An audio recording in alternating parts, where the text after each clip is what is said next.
people have asked me about rec and violence in prison. In other words, we have softball bats, we have weights, we have things that can be used as weapons, and why does that not happen more often? Or how do we stop it? Or what's the deal? And it's simple, it's self-regulation. And I want to be clear, it does happen. Like, I've seen people get beat with bats, I've seen people get smashed with weights, but it doesn't happen very often because there's a matter of self-regulation.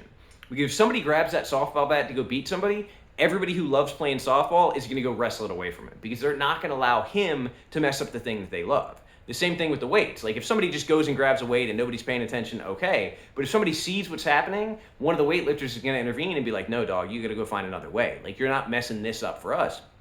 And that was one of the big things about prison, is that self-regulation allowed us to keep good things, allowed us to have things that couldn't be taken away. And I was grateful for that because it taught me a lot about the fact that we have to be responsible, and we have to step up, and we have to speak up. Because in my youth and not knowing, I felt like, oh, well, I just need to stay out of the way. And yes, but I also need to stand up when something's right. And strangely, prison is a place where I really learned that. Because if we let people do things to other people, and that means, hey, literally, like, no, you need to not do this, or like, if y'all are gonna fight, you need to go in the cell, or even better, like, hey, why can't we just talk about this? Like, why do we have to have somebody get hurt in this situation? And it was a progression. It took me, growing and changing. But at the same time, I remember when one guy grabbed the softball bat and went and he was just swinging it like crazy and literally got tackled by like 3 guys. It was the Christian softball team. And they went over there and just tackled him. It was like the most aggressive I'd ever seen that group of guys, but it made sense because they didn't want to get that messed up. They didn't want to get something lost.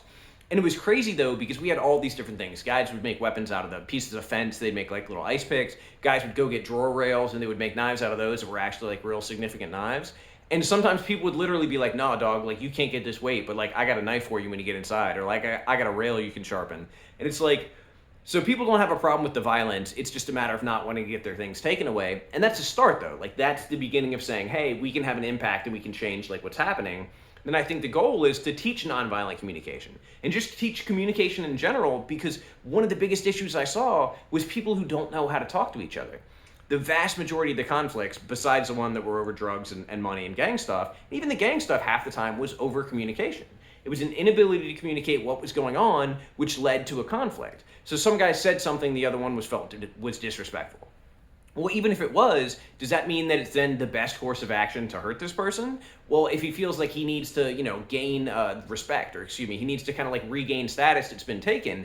But if we can just talk about this, there's a way to move forward and be like, look, what you did is not okay. Like, you need to apologize and you need to do it publicly, just like you made that statement.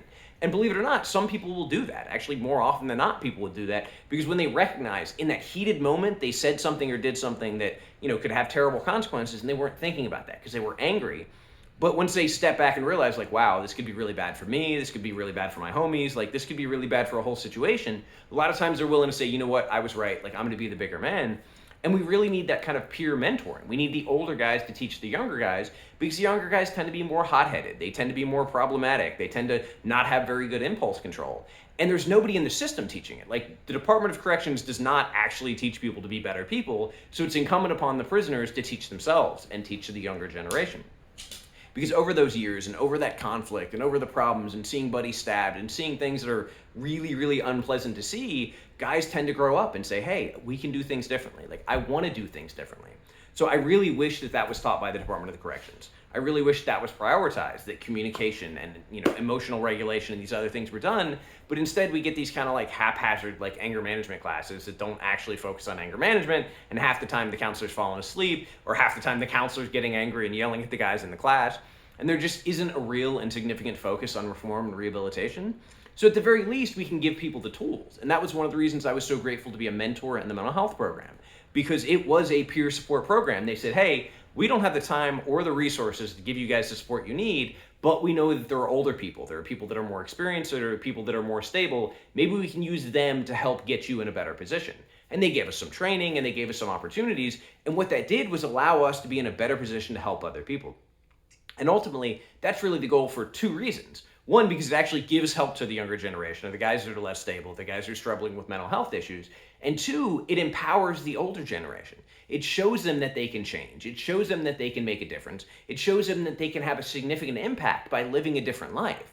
And the goal of prison is rehabilitation. So if you take somebody and at first you give them support to be different, and then you show them how to be empowered to be different people and live different lives and be constructive and contribute, well, you've essentially achieved the goal of rehabilitation.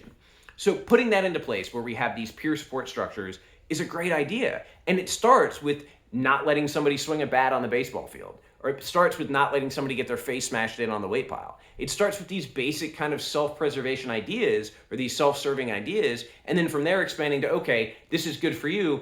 What about good for you and your friends? All right, what about good for you and the other prisoners? All right, what about good for everybody? What about good for people in the world? And expanding that circle, or expanding those concentric circles of like identification, that's really what it is. Because I never met a single guy who didn't care about anybody.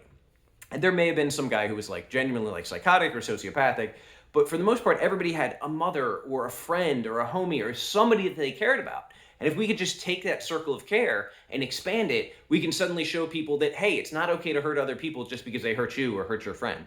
Like, you have to include everybody in this circle of care, and then once you do, the world is different. Like, the world is full of people that you want to protect rather than people you want to attack because they hurt you.